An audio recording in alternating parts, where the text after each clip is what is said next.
নমস্কার বন্ধুরা, সকলকে স্বাগত জানাচ্ছি। আশা করছি সবাই ভালো আছেন। আজকে আমি আপনাদের সাথে সিম দিয়ে একটি দারুণ সুস্বাদু ও স্বাস্থ্যকর রেসিপি শেয়ার করছি। কম তেল মশলায় তৈরি আর ঝটপট তৈরি এই রেসিপি খেতে হয় অসাধারণ।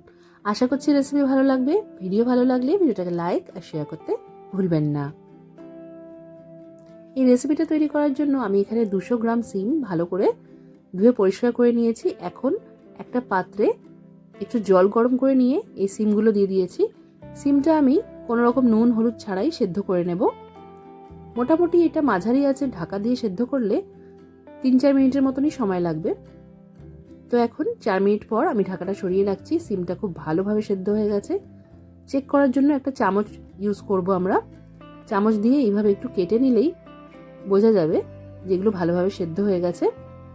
এবার সিমগুলো জলের থেকে তুলে নেব। আর এই জলটা না ফেলে এটা আপনারা ডাল তৈরি করতে বা আটা মেখে নিতে ব্যবহার করে নিতে পারেন। এবার একটা এরকম তড়কা প্যানের মধ্যে 1 টেবিল চামচ সর্ষের তেল গরম করতে দিয়ে এর মধ্যে দিয়ে দিলাম রসুন। আমি এখানে রসুন প্রায় 12-13টা নিয়েছি। এই রান্না একটু বেশি রসুন ব্যবহার করলে খেতেও স্বাদ হবে আর স্বাস্থ্যের জন্যও বেশ ভালো। তো রসুনটাকে আমি একটু ভালো করে ভেজে নিলাম। রসুন ভাজা হয়ে গেছে। এবার এই তেলের মধ্যেই আমি চিংড়ি মাছ ভেজে নেব। চিংড়ি মাছগুলোকে আগে থেকে ভালো করে পরিষ্কার করে রেখেছিলাম আর 5 মিনিটের মতো নুন হলুদ মাখিয়ে রেখেছিলাম। এখন এই চিংড়ি মাছগুলোকে আমি উল্টে পাল্টে ভালো করে ভেজে নেব। খুব বেশি কড়া করেও ভাজবো না, আবার যাতে কাঁচাও না থাকে সেটা খেয়াল রাখতে হবে। এই রান্নায় যারা চিংড়ি মাছ ব্যবহার করতে চান না তারা এটা স্কিপ করেও রান্নাটা করতে পারেন। তো এখানে চিংড়ি মাছ ভাজা হয়ে গেছে। এবার যে সিমগুলো আমি সেদ্ধ করে রেখেছিলাম আর জলের থেকে তুলে রেখেছিলাম সেইগুলোকে চেক করে নিচ্ছি।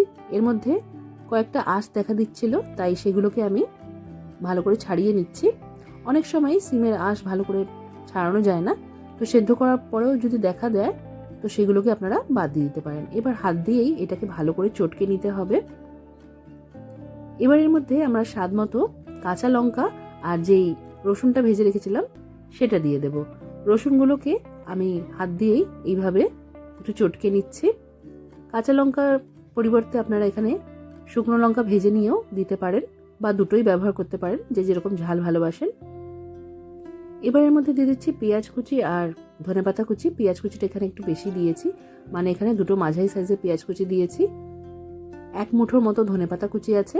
আর যেই চিংড়ি মাছটা আমরা ভেজে নিয়েছিলাম সেটা তেল সমেতই দিয়ে দিলাম। উপর থেকে স্বাদ মতো নুন দিয়ে দিয়েছি। আর এখন দিয়ে দিচ্ছি 1/2 টেবিল চামচের মতো কাঁচা সর্ষের তেল।